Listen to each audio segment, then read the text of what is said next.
Fixed mindset, the silent trap that's killing your growth. The comfort competence loop. There's a trap that feels like progress. It looks like mastery. It smells like success. But it's not. It's the loop you fall into when you repeat what you're already good at, just to feel like you're moving. Every time you choose competence over challenge, you reinforce the lie that growth must feel good, that it must feel certain, that it must feel earned before it's attempted. And in that space, your development quietly starves. You tell yourself you're refining your skills, but deep down you're protecting something. You're shielding the image you've built of being capable, of being sharp, of being someone who knows.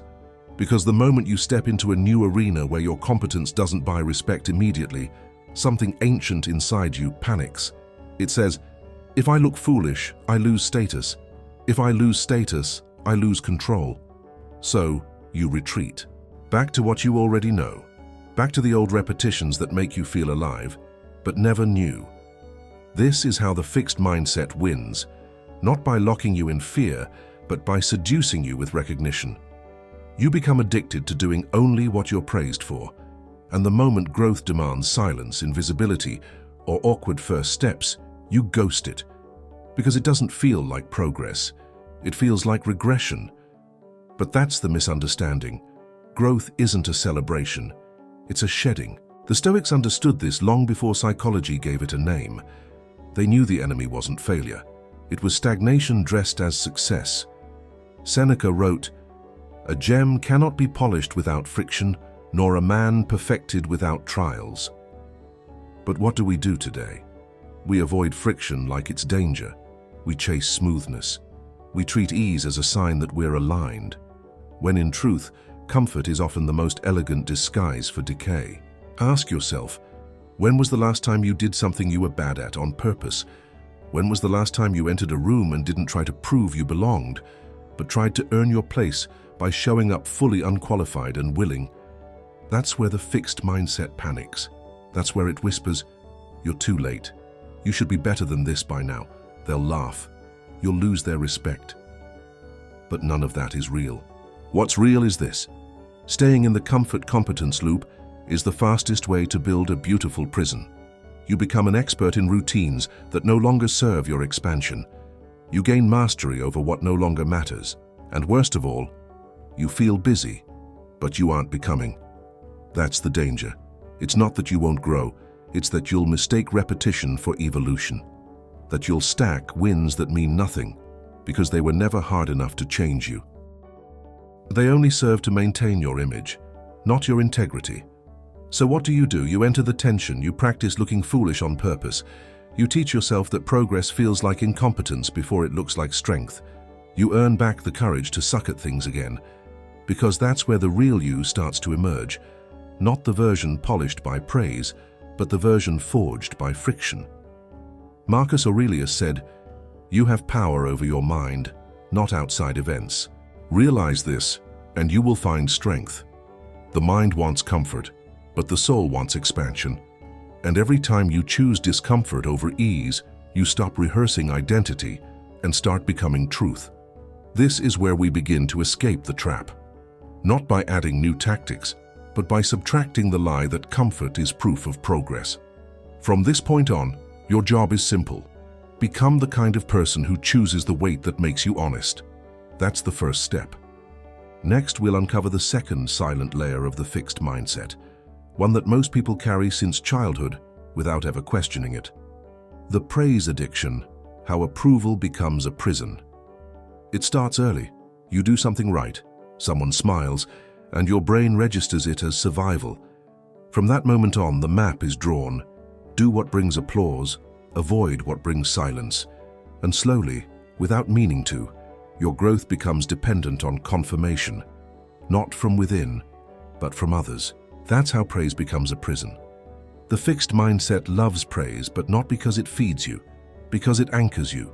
Once people begin to associate you with a specific skill, trait, or strength, your identity calcifies.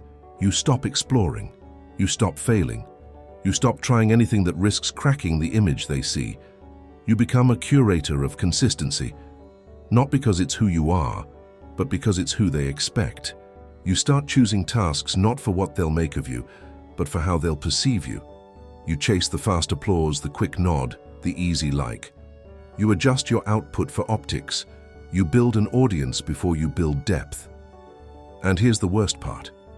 Every compliment feels like growth, but it's not. It's just reinforcement. It doesn't build anything.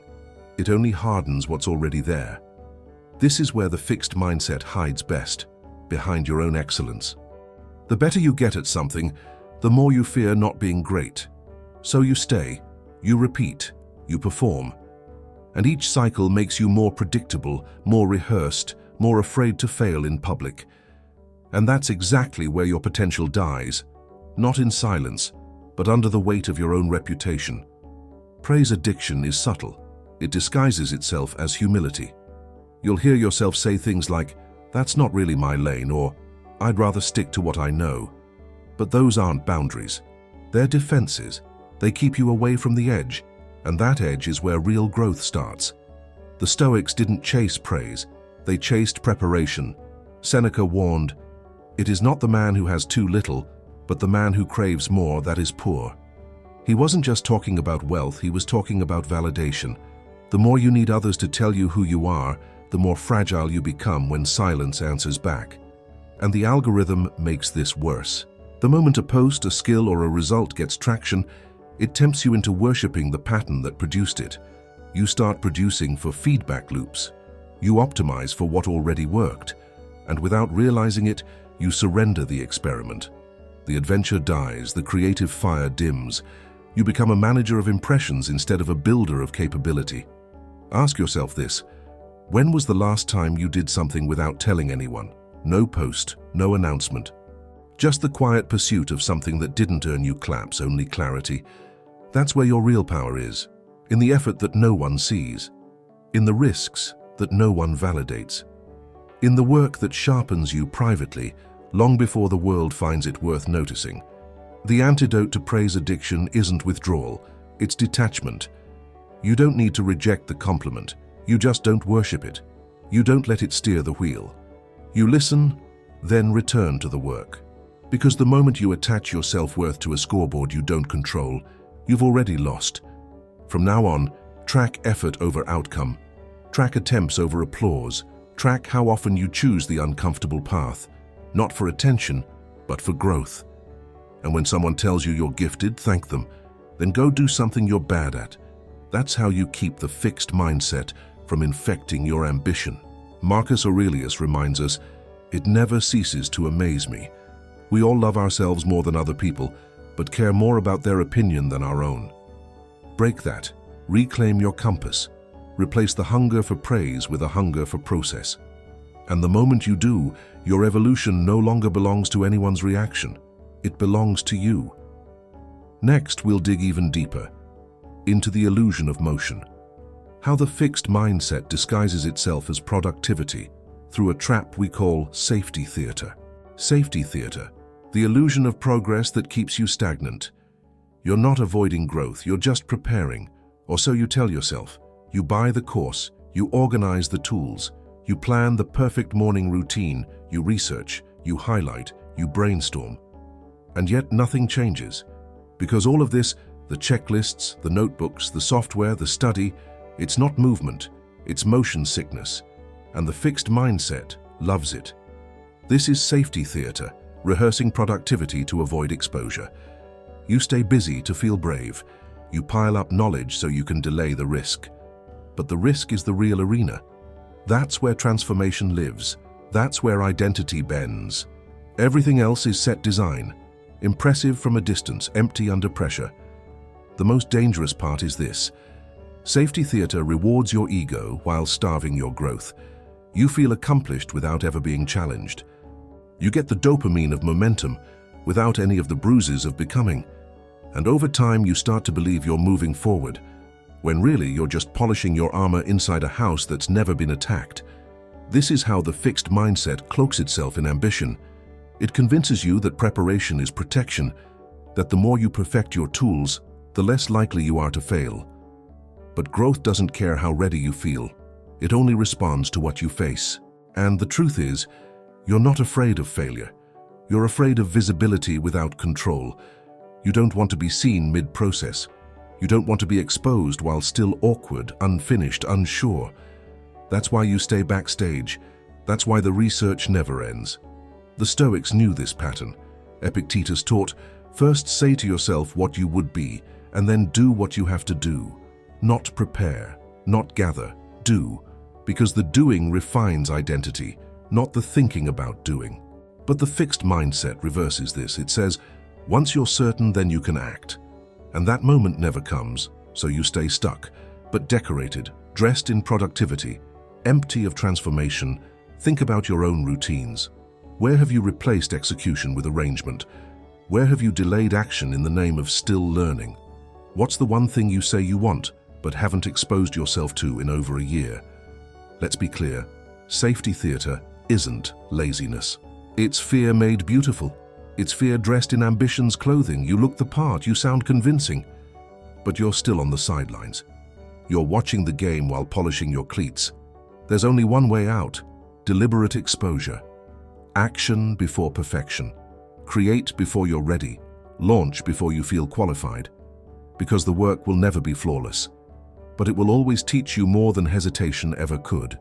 Marcus Aurelius asked himself, at dawn when you have trouble getting out of bed, tell yourself, I have to go to work as a human being. Not as a planner, not as a researcher, as someone who acts despite mood, despite fear, despite lack of certainty. That's how you dismantle safety theater. Not by becoming less afraid, but by no longer letting fear audition for director. It can sit in the back, but it doesn't hold the script. In the next section, we'll stop talking about ideas and begin the reckoning. You'll confront two simple questions, the fixed mindset audit, that will reveal exactly where your growth stopped and why. The turning point of the video, where the viewer becomes the subject. There's no dramatic fall, no sudden collapse. The fixed mindset doesn't destroy your growth in a blaze. It freezes it quietly, in places you stopped looking, and the only way to see it is to interrogate your own story. Not with guilt, not with shame, with precision. This is the audit. Two questions, no fluff, no comfort, just a mirror. Look in it honestly, and you'll see where you stopped expanding, where your mindset closed the door and called it maturity. Question 1. Where in your life do you refuse to be seen at level 1? That's the first red flag. You've convinced yourself that certain arenas are beneath you, not because they are, but because you fear being bad at something new. You won't take the class. You won't speak the language. You won't enter the space. Why? Because once you've been praised in one area, starting over somewhere else feels like a threat to your image. You've become too advanced to be a beginner. And in doing so, you've sacrificed growth to maintain pride. This is where the fixed mindset hides, in the gap between who you are and who you think you must be seen as. You avoid anything that makes you look like you're just starting. But that's exactly where life changes. In the awkward, unglamorous beginning. You know this, you've lived it before. But now, ego has grown louder than curiosity. And that silence, that avoidance, that's where growth died. Question 2. What skill did you stop improving once people started introducing you by it? This one is sharper. Think about it. The moment your identity became attached to a strength, writing, speaking, leadership, design, discipline, did your hunger to improve it grow or shrink? For most, it dies a little. Because once a skill becomes a label, it becomes a performance. You stop risking it, you protect it, you maintain it. But you don't evolve it. Why? Because if you push too far and fail, you might lose the identity others gave you. So you stay in the safe zone, competent enough to impress but never uncomfortable enough to transform. You wear your skill like a costume, and the tragedy is, no one can see that behind the mask you've stopped growing. The fixed mindset wins by convincing you that protecting your current self is wiser than pursuing your future self. But that's cowardice dressed as logic. The Stoics never worshipped identity. They treated every trait as something to refine, not protect. Seneca said, as long as you live, keep learning how to live. Not just in philosophies, in practice, in public, where it counts. So now write your answers. 2 simple lines. I avoid being a beginner in. I stopped evolving this skill once I was praised for it. That's your fixed mindset map. And if you're honest, it will sting. Good. That sting is the tension where your expansion lives. It's not something to avoid, it's something to sit with. Because once you name the territory, you can begin to reclaim it.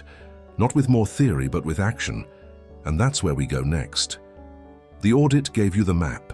Now I'll give you the protocol. 5 days to disrupt the loop. To shock your system back into growth. One uncomfortable move per day, designed to fracture the identity shell you've been protecting. It's not complicated, but it will confront you. Because the version of you that's waiting, the one beyond the fear, the performance, the polish, isn't found by thinking. It's found by walking straight into what you've been avoiding. Let's move. The moment the viewer takes real action, this is where the theory ends, where your mindset either stays frozen or begins to break apart from within, not through motivation, not through vision boards, through friction, through exposure, through small intentional failures that realign who you think you are with who you could become. I call it the micro-fail protocol. 5 days, 5 moves, each one designed to crack the armor of your fixed identity, not violently, but deliberately. If you commit, you'll build a habit of discomfort. If you flinch, the loop resets. Simple, unforgiving. Exactly what growth demands. Day 1. Publish 1. Imperfect output. You've been hiding behind polish, behind drafts, behind not ready yet. That ends now. Today, pick one piece of work and a short idea, a design, a decision, and ship it publicly, even if you hate it, especially if you hate it. The goal isn't applause, the goal is exposure, because once you realize that embarrassment isn't fatal, fear begins to lose its grip. Day 2. Attempt 1 task. 1 level above your current skill. Stretch, don't snap. Choose something just beyond your comfort zone. Speak for 5 minutes in a language you're learning. Code something without searching for help. Record a video unscripted. The aim is not success, it's contact. Growth happens when your ability and your courage collide, even if the result is messy. Day 3. Request critique from 1 practitioner, not praise, not comfort. Ask someone better than you where your blind spot is. Let them see your raw work. Let them speak without a filter. And when the feedback hits your pride, breathe. Don't defend. Don't explain. Just write down what they said and sit with it. Growth isn't allergic to criticism. It feeds on it. Day 4. Rebuild 1 component from scratch. Take 1 thing you thought was done and rebuild it with what you now know. Could be a paragraph, a song, a pitch, a photo. Don't copy, reconstruct. The goal is to develop your taste, not your output. Every time you rebuild, you teach yourself that starting over is not failure, it's power. Because you're no longer attached to the version that felt safe. Day 5. Teach 1 insight. You learned this week. You don't need to be an expert.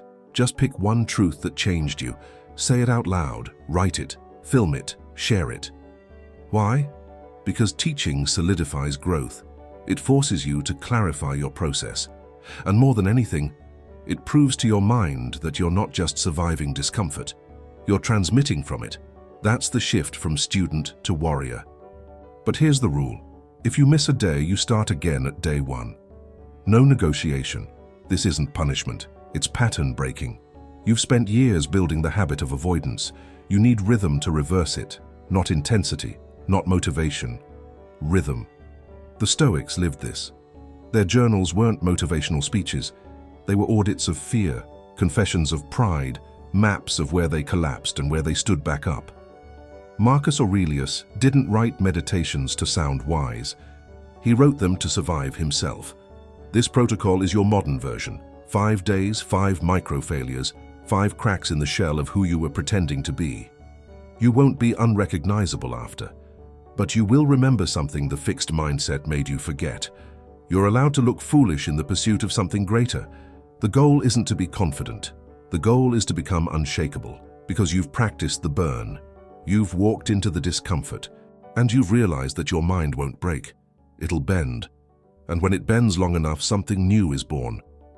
Next, I'll show you how this protocol reveals something deeper, the anti-talent principle, and how what you think is gift is usually just your threshold for correction, a dismantling of one of the most persistent illusions in growth. You've been lied to, gently, consistently, and with good intentions. From childhood, you were told that some people are just gifted, that they have a spark you don't, that their talent is the reason they move faster, think sharper, succeed sooner. But that idea didn't inspire you, it quietly trapped you. Because here's the truth, the most dangerous compliment you can receive is that you're a natural. It feels like a win, but it plants a poison. If you're naturally talented, then mistakes become threats, effort becomes suspicious, struggle becomes shameful. You start believing that needing help is proof you were a fraud all along, and without realizing it, you choose image over evolution. This is the anti-talent principle. Real growth begins the moment you stop worshipping giftedness and start cultivating exposure to failure. Not failure for the sake of drama, but for correction, for feedback, for the raw material that builds power, not polish. You want to know what talent usually looks like in the real world. It's someone who started earlier, or someone who failed more times before you even began, or someone who has simply learned to love discomfort before you learned to tolerate it. What we call talent is often just repetition with humility. But the fixed mindset clings to the opposite. It says, if I can't do this easily, then it's not for me. It makes struggle feel like a verdict. It turns every mistake into a mirror, one that says, you're not enough. So you stop, you pivot, you choose something that feels lighter. But it's not lighter, it's just safer. And safety doesn't stretch you, it shrinks you. The Stoics never obsessed over talent, they obsessed over clarity. Seneca wrote, "It is not because things are difficult that we do not dare, it is because we do not dare that they are difficult." What you think is hard might simply be unfamiliar, and what you call a gift in others might just be a longer willingness to look stupid in public. Ask yourself, what have you labeled not for me because the first few reps felt unnatural? What have you walked away from because someone else made it look easy and you assumed they were special? Here's the shift. The moment you stop fearing correction, you start to absorb skill at speed. Not because you're smarter, but because you're not protecting anything. You're not defending your identity. You're not rehearsing your strengths. You're adapting. That's what talent really is. The rate at which you can tolerate being wrong without flinching. The faster you can do that, the more you grow. Not just in skill, in character, because now you're not performing your life. You're participating in it. Every time you embrace this principle, something changes. You become lighter, sharper, hungrier. You start seeking difficult rooms. You start asking better questions. You start craving the feeling of edges. Not because you want pain, but because you want proof that you're still alive in the process. Marcus Aurelius lived this. He didn't see himself as a genius. He saw himself as a student of life, of virtue, of the mind. And every day he faced the parts of himself that were still soft, still reactive, still proud. That's not talent, that's courage. From here, you stop measuring yourself by outcomes. You start measuring by friction. You don't ask, was I good? You ask, did I go somewhere unfamiliar today and stay? Because if you can make that your metric, your mind becomes a weapon. Not because it's brilliant, but because it's bendable. And bendable things don't break, they sharpen, they aim. And when they meet pressure, they don't collapse, they correct. Next, I'll give you the tool that tracks this exactly. The growth debt ledger. A way to finally see what you've been avoiding and how to repay the cost with clarity. A tool that makes the invisible cost of inaction painfully clear. The growth debt ledger, tracking what comfort has been costing you. Every time you avoid what stretches you, there's a cost. But it's not loud. It doesn't show up like a fine or a punishment.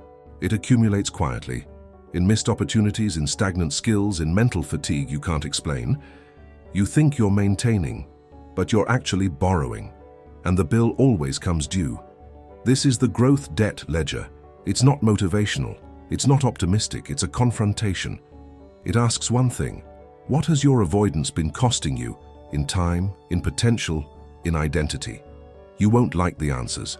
That's the point. Growth debt is invisible until you do the math. But once you see it, you can't pretend it's not there. Start here. Write down 3 skills you've avoided improving because they threaten your comfort. Now, next to each one, write what that avoidance has cost you.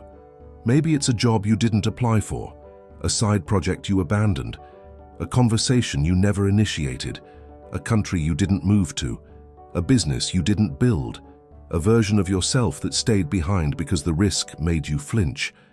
Every line in that ledger is real, and most of it wasn't stolen. You gave it away. The fixed mindset loves when you ignore this. It wants you to believe that avoiding discomfort is harmless, that staying in your lane keeps you safe. But it doesn't. It keeps you in debt. And the longer you pretend the cost isn't accumulating, the heavier your life feels, even if you don't know why. This is why so many people feel tired with no clear reason. It's not burnout, it's backlog. Years of decisions made from fear instead of clarity. Years of saying not yet to the things that matter. That fatigue, that's the weight of unclaimed potential sitting in your nervous system. Seneca warned us, while we are postponing, life speeds by. He wasn't talking about mortality. He was talking about decay, the slow erosion of the self when we choose delay over doing. You think you have time, but what you really have is a balance sheet, and it's bleeding potential. So what do you do with this ledger? You don't wallow in regret. You make a payment plan. Start repaying your debt, 1 rep at a time. 1 act of discomfort per day, not to fix your life in a week, but to signal to your mind, I'm no longer negotiating with avoidance. Here's the rule. For every year of growth debt, you owe 30 days of deliberate friction. Not burnout, not hustle, just precision. Small targeted discomforts that undo the pattern. That rebuild trust with yourself. That restore the muscle you've been numbing. It could be a daily voice message in a language you're relearning. A public post about a topic you're not yet confident in. An email to someone you've avoided. A daily cold plunge into an old fear. The task doesn't matter. The discomfort does. Because once you start moving, something else happens. Your body lightens, not physically, psychologically. Your energy returns. Your focus sharpens. Why? Because avoidance is exhausting. But action releases what fear hoarded. Action is clarity in motion, and this is where the ledger shifts. What was once a record of what you lost becomes proof of what you reclaimed. You don't erase the past, but you stop living inside its shadow. Marcus Aurelius would remind himself every morning, you could leave life right now, let that determine what you do and say and think. That wasn't morbid, it was liberating, because when you realize how much time you've already wasted, you stop wasting what's left. This ledger isn't here to punish you, it's here to wake you up, to show you that your life doesn't need more goals, it needs more confrontation, not loud, not dramatic, just daily, measurable friction, enough to prove you're no longer serving fear disguised as logic.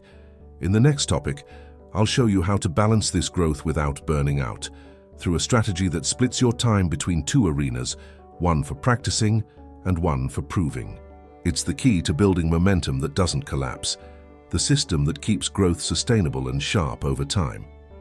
The 2-arena strategy, where you train and where you win. Growth without structure burns out. Growth without challenge flatlines. And most people live swinging between both, working hard but not getting sharper, or pushing limits and collapsing from inconsistency. That's not a mindset problem. It's a system problem. The solution is separation. You need 2 arenas, one for practice and one for performance. This is the 2-arena strategy, a Stoic system disguised as modern clarity. It splits your week, your energy, and your attention into 2 types of environments, one where you get messy and one where you get sharp. The practice arena is where your identity dissolves. Here, you don't polish, you don't perform, you experiment, break things, ask dumb questions, and lose with intention. This is where the fixed mindset dies, because it can't survive repeated exposure to deliberate imperfection. The goal here is not output. The goal is error rate. You stretch, you miss, you recalibrate. Then there's the performance arena. This is where your work meets the world. It's the product, the pitch, the post, the public effort. But here's the key. You don't improve in the performance arena. You reveal. That's it. You don't change the play mid-game, you execute what you've trained. And you let it show you the truth about where you still need refinement. Most people blur these arenas. They try to learn while being watched. They try to impress while still unsure. That blend creates shame, confusion, inconsistency. The practice arena feels too soft. The performance arena feels too brittle. So they float in between, half studying, half performing, never fully committing to either. That's where growth stalls. The Stoics were masters of this distinction. Marcus Aurelius journaled in the morning. That was his practice arena. Private, brutal, honest. Then he ruled an empire. That was his performance arena. Public, pressured, visible. One trained his mind. The other revealed his mastery. You need both, but you need them separate. Ask yourself, when was the last time you gave yourself full permission to fail in private, without expectation, without witnesses, without needing the result to be useful? That's practice. And when was the last time you shipped something as is?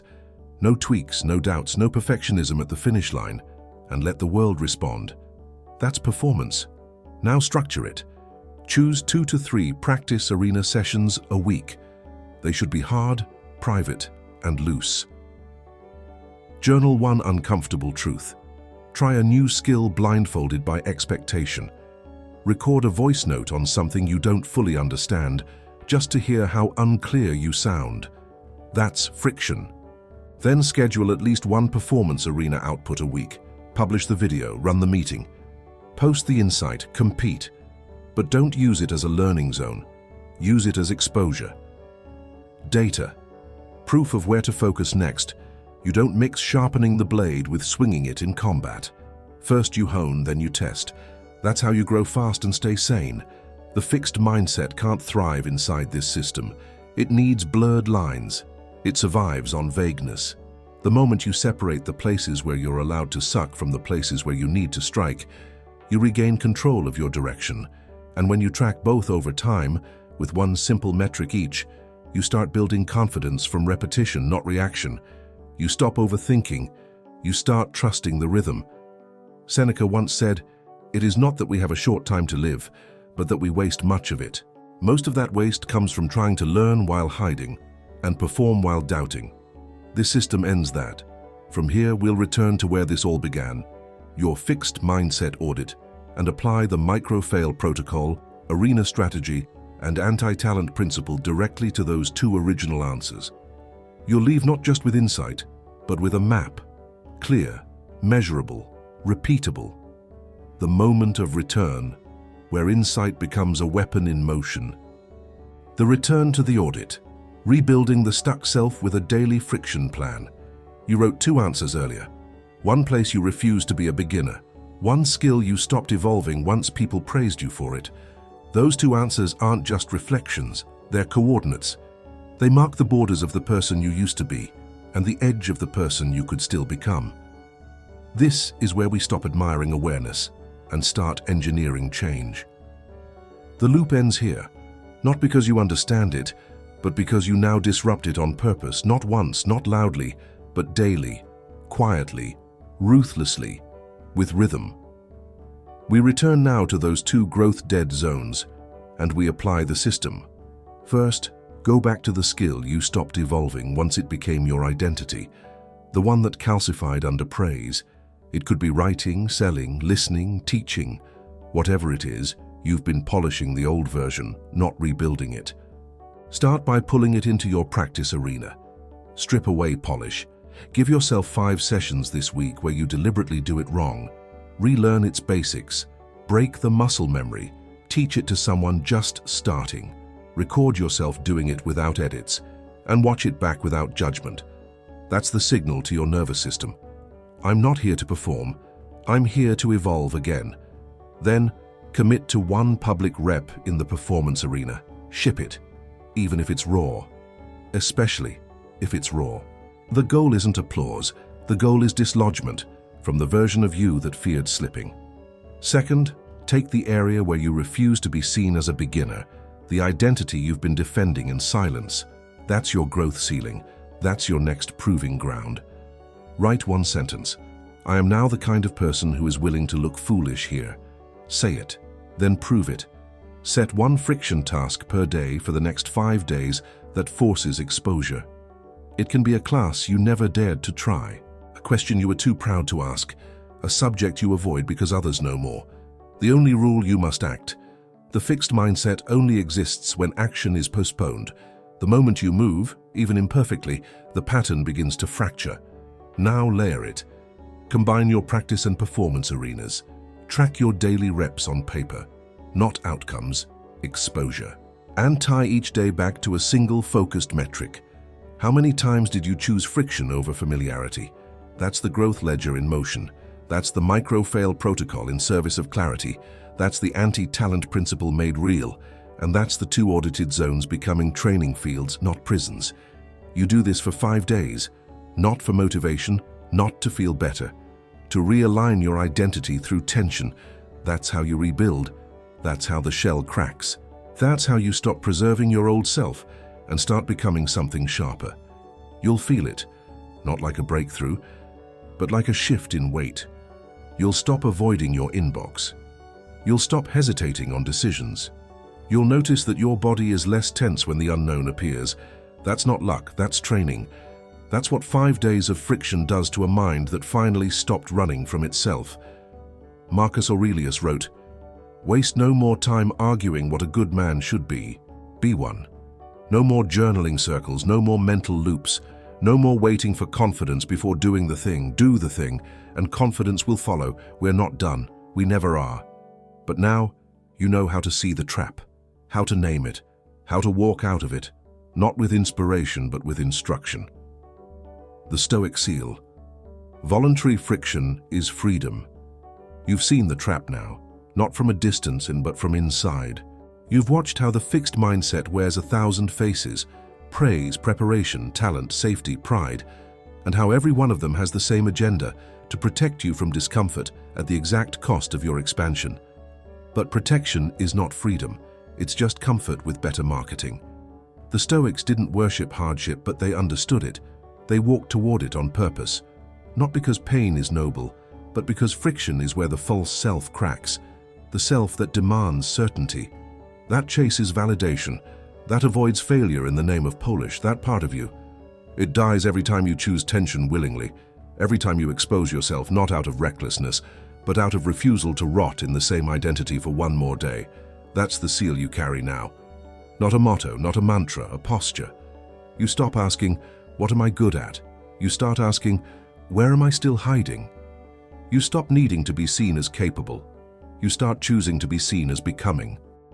That's the quiet power of this path. It doesn't make you loud, it makes you clear. You don't flinch at mistakes, you don't chase applause. You stop measuring your self-worth by speed or smoothness. You begin to build a life where friction isn't an interruption, it's a teacher. And from here forward, everything is simpler. When you feel stuck, don't search for the perfect plan. Look for the place you've been avoiding, then enter it. When the fixed mindset whispers that you should already be better, respond by getting your reps in where no one's watching. When doubt rises before action, remember, the mind lies louder in stillness than it does in motion. And if ever you forget what this was about, return to the audit. Rewrite your answers. Re-enter the arena. Choose the weight that makes you honest, because nothing changes until you do. And if this video helped you sharpen that shift, let me know in the comments. If it gave you clarity or moved something that's been frozen inside for too long, write it down below. I'll read everyone. And if you want more of this, quiet power, real growth, stoic clarity, subscribe. Not for the noise, for the signal that says you're not alone in this work and neither am I. We grow one friction at a time. I'll see you in the next one.